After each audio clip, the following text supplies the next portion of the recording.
was identified as mentally retarded, put back from the 5th grade into the 4th grade, and stayed in that category until I got out of high school. I don't have any college training, but I met a high school teacher who one day changed my life. I was waiting on another student, and when he came in, he said to me, "Young man, go to the board and write what I'm about to tell you." And I said, I can't do that, sir. And he said, "Why not?" I said, "I'm not one of your students." He said, "It doesn't matter. Follow my directions now." I said, "I can't do that, sir." He said, "Why not?" I said, "Because I'm educable mentally retarded." And he came from behind his desk and he looked at me. He said, "Don't ever say that again. Someone's opinion of you does not have to become your reality." And as he talked, my heart began to beat fast. Tears began to run down my eyes, and I was in the back just listening to him, because the speech he was giving, that speech was for me. And he said, "Les Brown," he said, "if you want to do anything worthwhile in life, you've got to be hungry."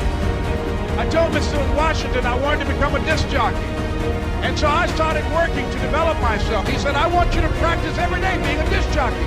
I said, "But I don't have any job now." He said, "It doesn't matter." He said that it's better to be prepared for an opportunity and not have one than to have an opportunity and not be prepared. And as I was working to develop myself, I applied for a job as a disc jockey, WMBM on Miami Beach. I went to a guy named Milton Butterball. I said, "How you doing, Mr. Butterball? I'd like to get a job as a disc jockey." He looked at me, he said, "You have any broadcast background?" I said, "No, sir, I don't." "You have any journalism background?" I said, "No, sir, I don't." He said, "We don't have any jobs available." I said, "Yes, sir." I went back to Mr. Washington and I told him. He said, "Don't take it personally." He said, "Most people are so negative, they will have to say no 7 times before they say yes." He said, "Go back again." So I went back again. I said, "How you doing, Mr. Butterball? My name is Les Brown." He said, "I know what your name is. What do you want?" I said, "I'd like to know whether or not you have any jobs as a disc jockey, sir." He said, "Didn't I just tell you yesterday we didn't have any jobs?" I said, "Yes, sir, but I know whether or not somebody got laid off or somebody was fired, sir." He said, "No one was laid off or fired. Now get on out of here." I came back the next day like I was seeing you for the first time. I said, "Hello, Mr. Butterball, how are you?" He looked at me with rage. He said, "Go get me some coffee." I said, "Yes, sir." And I went to get him some coffee. After a while, I would give them lunch and dinner, and I would go in the control rooms and take the disc jockeys their food, and I would not leave until they would ask me to leave. One Saturday afternoon, while I was at the radio station, a guy named Rock was drinking while he was on the air. I was the only one there, looking at him through the control room windows, walking back and forth, young, ready, and hungry. Pretty soon the phone rang, and it was the general manager. And I answered the phone. I said, "Hello?" He said, "Les, this is Mr. Klein." I said, "I know." He said, "Rock can't finish his program." I said, "I know." He said, "Would you call one of the other DJs in?" I said, "Yes, sir." I hung the phone up. I said, "Now he must think I'm crazy."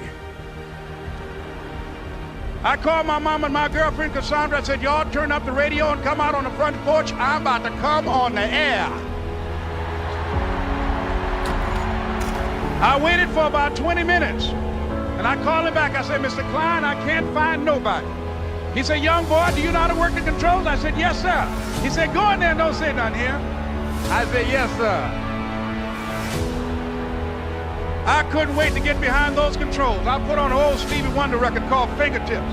I sat down behind that turntable. I said, "Look out, this is me, LB Triple P, Les Brown, your platter playing papa. There were none before me, and there will be none after me. Therefore, that makes me the one and only. Young and single and love to mingle, certified, bona fide, indubitably qualified to bring you satisfaction, a whole lot of action. Look out, baby, I'm your love man." I was hungry. I was hungry. You gotta be hungry. Begin to know that you have greatness within you. And if just one of you here begin to envision yourselves as being blessed and highly favored to reach your goal, if just one of you capture the essence of what that means, that you have greatness within you and a responsibility to manifest that greatness, that you can make your parents proud, you can make your school proud, you can touch millions of people's lives And the world will never be the same again because you came this way. It was hard, ladies and gentlemen, coming to speak to people. And I was facing financial difficulties in my own life. I was behind on my bills and my dreams, and I'm saying to them, you can live your dream. It was hard, ladies and gentlemen. It was very difficult to pick myself up each day believing that I could do it. There were times that I doubted myself. I used to ask myself, can I do this? And something said within me, you're the one. Don't give up on your dream. By continuing to push forward, by continuing to run toward my dream, that one day I would have my own talk show. It's a long shot, ladies and gentlemen, from Liberty City, an abandoned building on a floor, never knowing my mother or father. It's a long shot. Being here with you today in this dome in Atlanta, it's a long shot. No college training, labeled educable, mentally retarded, but I kept running toward my dream. Don't stop. Don't stop running toward your